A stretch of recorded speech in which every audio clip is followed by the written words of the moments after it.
Peoples United labour alliance کے general secretary محمد اکرام خان کے ماموں گزشتہ روز جو انتقال کر گئے تھے، ان کی تدفین آبائی گاؤں تاجک ضلع اٹک میں کرنے کے بعد اکرم خان واپس کراچی پہنچے۔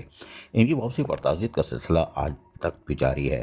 سرجن یونین کے صدر سید ذوالفقار شاہ، عباس احمد، یونائٹڈ ورکرز یونین کے قائدین پونل مکسی، ارشد ایوان، کامریڈ امر جلیل مکسی، ناظم خان چند، اشرف ایوان، پیپلز یونائٹڈ لیبر الائنس کے قائدین لیاقت مکسی، محسن رضا کے علاوہ افسران و ملازمین اور مزدور رہنماؤں کا تعزیت کے لیے آمد کا سلسلہ جاری رہا۔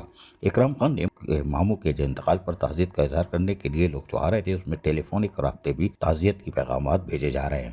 دکھ اس گھڑی میں ساتھ دینے پر انہوں نے سب کا اکرم خان نے شکریہ ادا کیا۔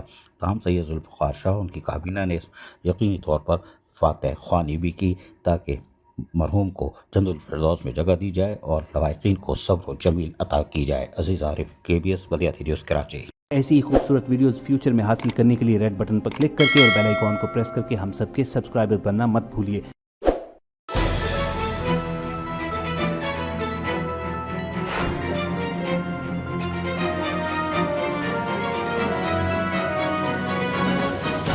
KBS بلدیاتی نیوز